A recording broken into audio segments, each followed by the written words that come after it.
Hello, everyone. Today we have with us Michael Epps Utley, CEO GoEpps. Hey, Michael. Hey, good to see you. Thanks for having me on. Same here, man. Thank you for taking out time. Excited to have you today. Michael, before we dive deep into questions and get some knowledge bombs out of you, it would be great if you could introduce yourself and the company for our viewers. Yeah, sure thing. I'm Michael Epps Utley. GoEpps is a digital marketing agency. We're based in Nashville, Tennessee. We have staff all on the eastern seaboard of the U.S., clients all across the USA. We've been in business for 12 years. Last year, we were one of the regional fastest growing companies with Inc. magazine, not the Inc. 5000 or the Inc. 500, but a regional fast growing company. So we hit about $1 million in revenue in 2019. And now we're on track, hopefully this year trending for 2 million, and want to grow it to 10. And we're just excited about all the new things that are happening in digital marketing. There's a lot of change happening right now. As we're talking, ChatGPT has just hit, Bard has just hit, and everybody in SEO is trying to figure out what's going on. But yeah, we've been doing this for a while. We got a really good team and a lot of great clients, and that's the kind of company we are. As an agency, I know you also niche down a little bit, but as an agency, what do you suggest? Like focusing on a niche or going broad? Yeah, I think for an agency, you always have sort of a fork in the road that you hit. If someone who has some skills, some talent, they can often get stuck in the trap of doing the thing that they're good at doing. It could be graphic design, being a programmer, being excited about UX design, and those can be traps. And I always like to say that I was never held back by having any skill. My skill was always pulling people together to deliver projects and really just operations. But I was never a good enough graphic designer or programmer or a writer or anything to get stuck in any one area. And so that sort of forced me to stay at that general level. And what I was always passionate about was managing digital marketing channels. And so, yeah, I think it is good to pick a niche, but what I would do is avoid getting too tightly defined around what you enjoy doing, but focus on one of the big marketing channels or one of the industries, a big industry. And so I think going deep in one of those areas is a good thing, but you can do it in a way where you don't limit new opportunities and new niches from coming in. And typically what I found is that the most business and the most new clients come from referrals. So when you go deep in a niche, you tend to get more business in that space anyway. And so there's a little bit of a natural niche effect that happens. So I think for a lot of people, just focus on profitability, focus on growth, and the niche will happen naturally.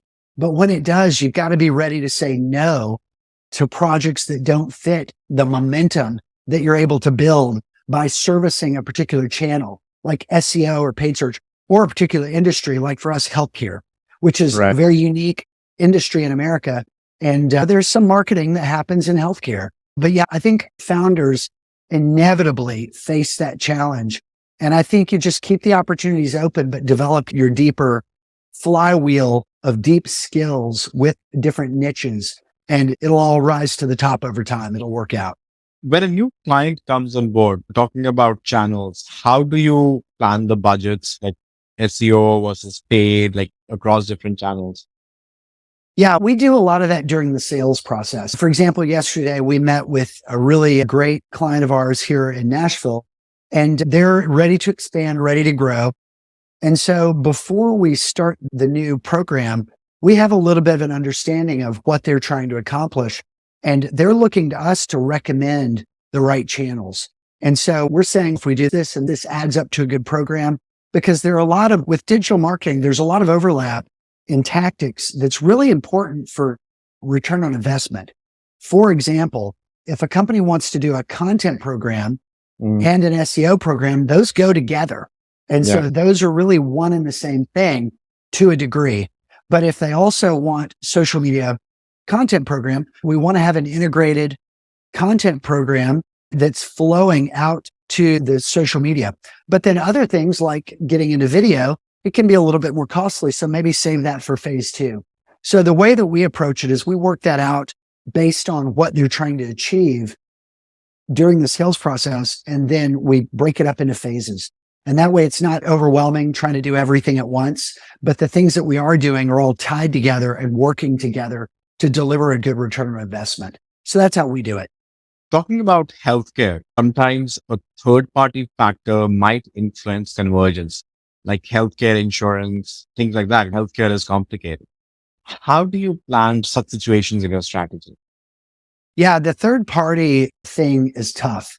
Here's where we run into it. We run into it with not just the complexity of healthcare, but how difficult it is to work with internal teams with large, overly complex website architecture. So often we'll just go outside of the system. They have so much management and complexity that they get a little bit, their wheels start spinning and they don't move anywhere. And so sometimes we'll work outside of it, but then other times we have to just have hard conversations. And like an example of this would be if they have some system for creating phone numbers and publishing phone numbers for different departments in the hospital or the company. And then we want to use call tracking on an advertising campaign. That's very troubling to them. They say, "Well, wait a second, our phone number is this." And it's, come on, guys, that's not important. Nobody cares what your phone number is. It doesn't carry any brand weight. We need the data. We need the analytics.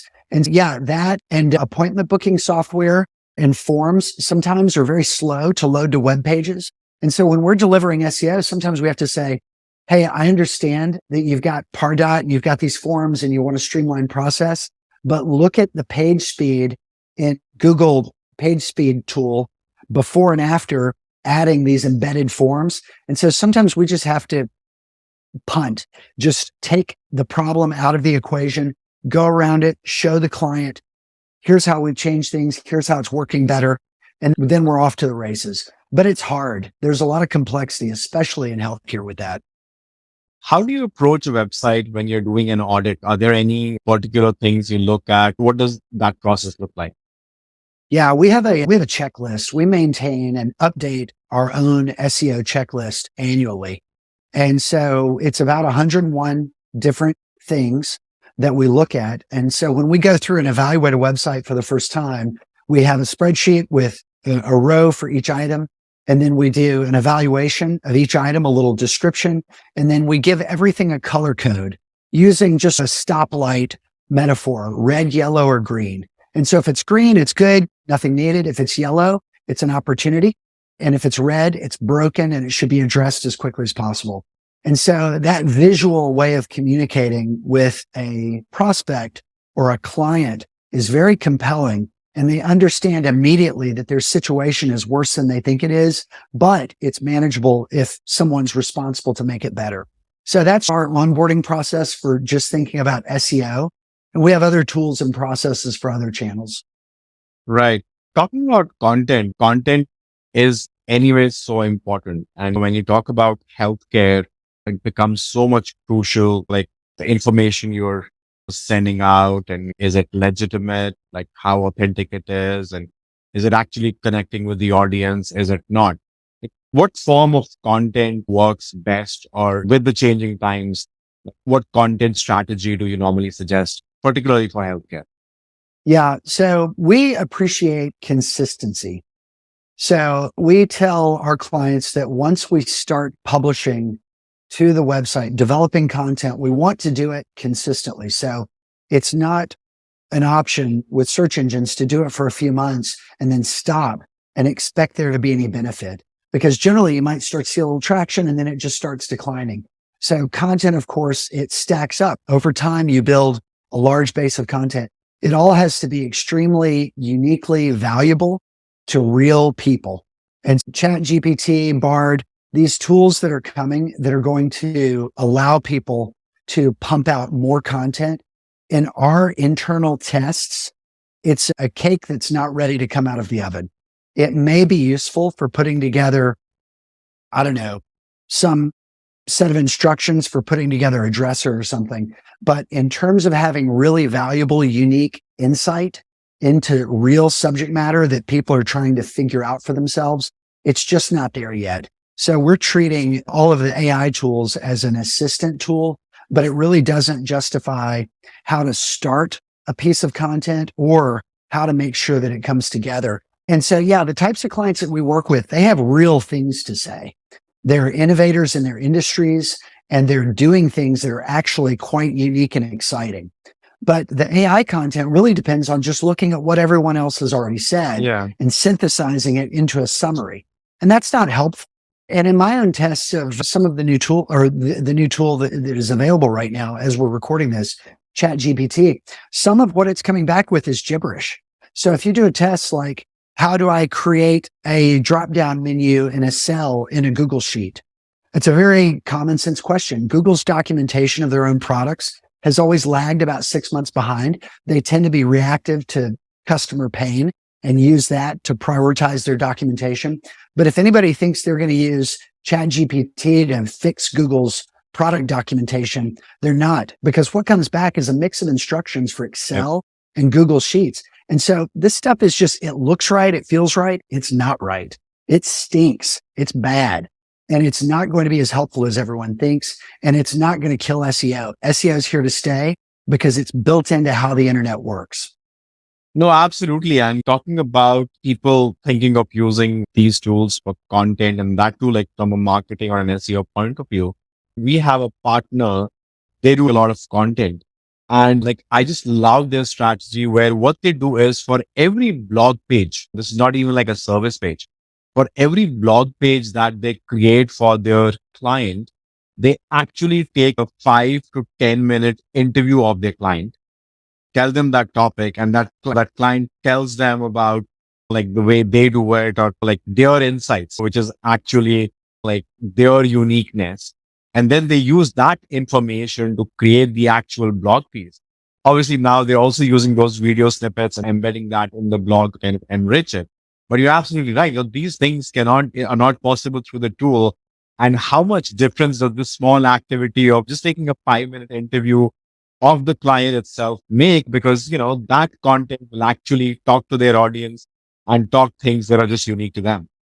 That's right. And so that's how we do it. And so often, and what's good for agency owners or people who are producing a lot of content is when you get a client subject matter expert on the phone, you can sometimes do 6 outlines in an hour. And so even for GoEpps with our content, I have a writer who helps me write, but we talk about, what do you want to talk about? What do you want to say? And so we get that information and get it out there, but I don't have to put fingers to keyboard to generate that much material.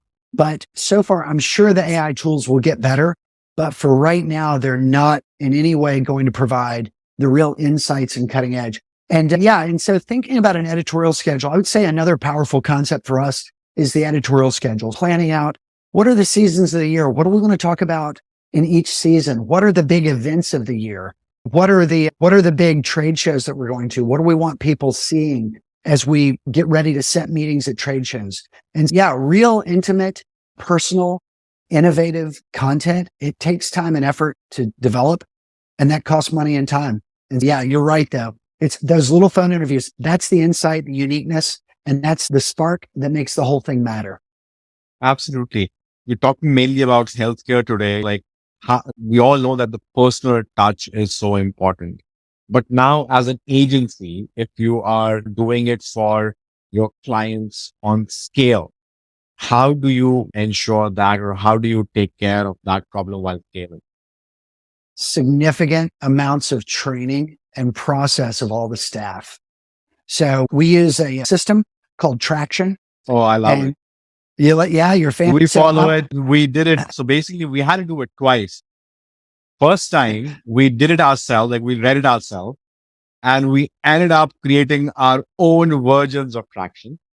And then second time we asked a friend to do it for us because we thought, okay, fine, it's an external person. We will listen to him and we'll follow his instructions. Yeah. But it just changed our system altogether. It had that impact for us. Before we implemented Traction, the economy was rough. COVID was happening.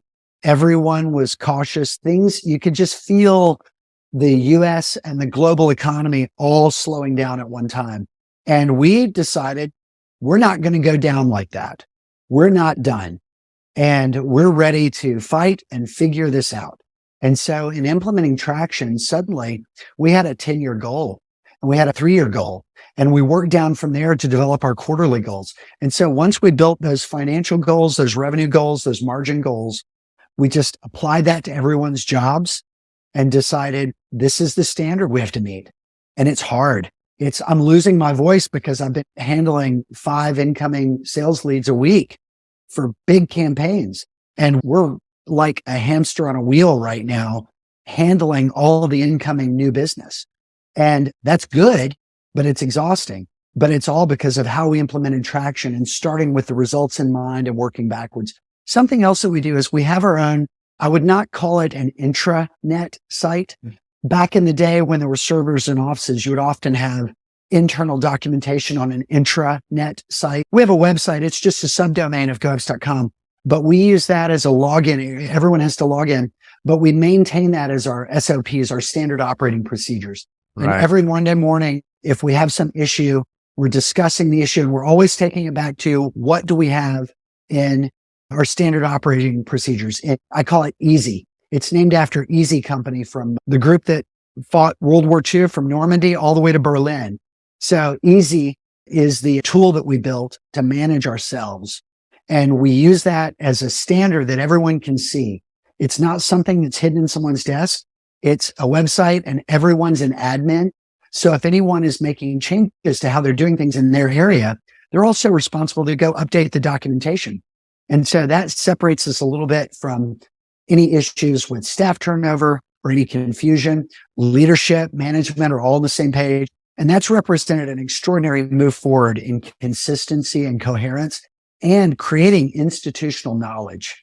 Because now when we do something well, we can always say, how can we do that in a more scalable way? How can we do that for 50 people, not just this one client who's asking? And we always go to Easy and make sure that we built out our process to do that.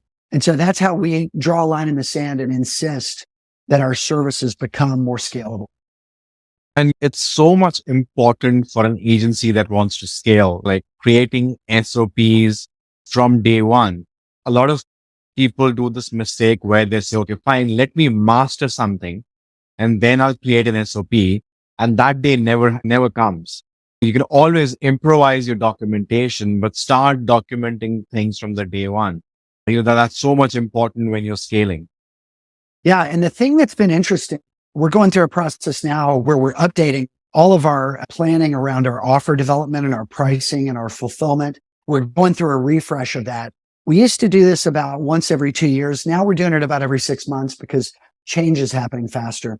But one of the things that we're finding is that the most important thing we can do from where we are today is not always to have more documentation, but to always seek to simplify and centralize and streamline.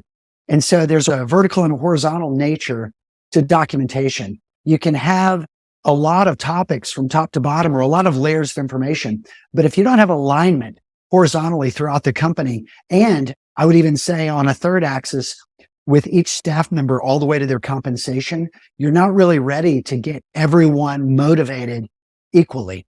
And so that's the process we're going through right now. And we're getting everything aligned in these 3 axes. And it's very powerful and very exciting. Reviews are very important for any business, including healthcare. Like, how do you use any tools or techniques to ensure that your client get regular reviews? We do use a number of tools, but mainly it's getting a flow of email addresses from the provider, the healthcare provider. That can be very difficult for them. We have to set up processes, make sure that data is going to stay secure. And a lot of times we end up using very low tech tools, sometimes just MailChimp to send emails, but creating that engagement. There are a number of healthcare reviews management tools that are very popular. And yeah, we've used some of the different tools. I'm not in the middle of deciding what to use on each campaign, but yeah, sometimes the low tech process is just as good because sometimes we're dealing with very small B2B types of healthcare companies. And so sometimes it's not, we do patient acquisition, but sometimes what we're doing is just going out to 5 people. And so in that case, it's a very carefully crafted email that's streamlined so that they get the unique URL, one click, hit the star, add your text. And sometimes we'll even do a phone call before the email goes out. So in many cases, low tech can be better. But yeah, there are a lot of tools out there for reputation management for real large scale healthcare networks. I don't know. There's a list. but Doc and a handful of others. But yeah, we've tended to do a lot of B2B. But for our patient acquisition, it's just a matter of getting the data, getting it set up in the system and pumping it out. For a business with multiple locations, how do you plan location-specific pages while also ensuring you're not creating doorway pages or spammy pages? Yeah, we do something I call the slice and dice. We build a spreadsheet with all of the pages that we want to create, and we develop chunks of unique content for the first paragraph and for the images and unique alt text and title, just all the meta content for the page. So making sure all those pieces are unique. And then about 50% of the body content can be replicated. And so that streamlines the production of planning a large batch of pages. And then we just make sure that they're all helpful and relevant and useful. Just follow, eat. And if each of those pages is actually useful, it's not spam. And so offering a particular service in a particular market and having information about who the local sales rep is for that service to be offered in that market and a form to make contact and a little something about the area and what makes this company unique. That's all useful. But as long as every page is a good page, you can't have too many of them. But you do have to plan that out in a spreadsheet, not in a WordPress interface. What are your thoughts on podcasts as a marketing strategy? It's worked for us. It's been very effective. We get leads from it. It's also for us a valuable sales nurture piece. When people are getting to know us, we can use our own podcast as an example of the type of content we do and how we publish it. And one of the reasons that we do podcasting for ourselves is to gain all the links. And so being able to demonstrate that live with something and then flip in to show the data because I don't want to reveal client data on every prospect phone call. That would have to be with permission or because it was a referral from someone and they've opened their books to that person. So having my own playground of positive results to show is really important to me when I'm talking to a prospect. And so we use it a lot for that, but it's also a lead generator. And I would say that the way you're doing it is brilliant. We're rebooting our podcast to be in this format. We think the two talking heads format is really good and it lets us talk to anybody in the world instead of in a physical location. And so we're ramping up a new podcast this year using the format that you're using because we think it's so good. But yeah, we've gotten leads from it. And it's also a big support tool for staying in front of people and staying top of mind during the sales process. What is that one big takeaway or tip that you would want to give our audience from this interview? Yeah, I think if there are entrepreneurs listening, there's a really good video. His series on YouTube is called The Spirited Man. And I can't remember his name, but he's a very creative individual who makes videos about overly complicated solutions to things that are not really problems. So he had a Toyota Land Cruiser and his wife had a Toyota Land Cruiser side by side. They had slightly different logos on the front of the vehicle. And he decided that he liked hers better. So he manufactured a logo for his Toyota and installed it and changed the front of the vehicle. But he has a great video on the veteran artist versus the novice or the beginner artist. And the veteran artist has had barriers they've overcome. And when they get to that point that they're successful, those barriers are seen in a positive way, not a negative way. But the novice artist sees the wall and it's just a wall. It's just a barrier. And so as an entrepreneur, you have to get into that mindset of every barrier is just another thing to be grateful for once you succeed, once you win. And when we hit $1 million in revenue in 2019, I felt like my brain turned around in my head. It was so shocking. I couldn't believe how successful we had become. And that was really exciting. And about 24 hours later, I said, let's go to 10 million. And it's just the entrepreneurial spirit. And so I think for entrepreneurs out there, I found that video to be very helpful and very life-giving because every time you move up or no matter where you go, there are always new challenges, new barriers. But the ability to see those with the end in mind, it's really powerful and very freeing. Michael, thank you for sharing that. It's a good advice. But before we let you go, we like to play a quick rapid fire round of 3 to 5 questions just to know you better and end it casually. Are you ready? Yes, let's go. Perfect. Describe your style in one word. Rigid, directive, hard to be around. If a movie was made on your life, what genre would it be? Gen X, BMX, skateboard, motorcycle, action adventure. Favorite superhero? I love the new Marvel stuff. And I would say that I would go with Captain America. I'm a true believer. I believe in goodness and I believe in people and I believe in becoming more than we are. One subject you would like to learn more about? Oh, economics. I think after a period of time with GoEpps, I'm thinking about going back to school. I'd like to get an MBA in economics. I'm really interested in the history of economics. Right. Are you a morning person or a night person? I'm a night person who has decided to be a morning person. I work out from 6 to 8 a.m. every day, and I've biked about 800 miles so far this year. We're recording this on February 9th. So I was a night person, but now I'm a morning person. And that's amazing. Will and determination. That's amazing. Congratulations, because I am a night person and I have been trying to change this for a long time now, but hopefully I will someday. Find someone who can help you tap into the parts of your brain that remove the emotion from committing to something. And then just don't miss a day. Get your feet on the floor every day and it'll happen. Yep. Thank you so much for that. Michael, it has been lovely speaking to you. I know we are short on time, but thank you so much for taking out time and it was fun having you. Excellent. It was a lot of fun and great questions. And really, thanks for having us on.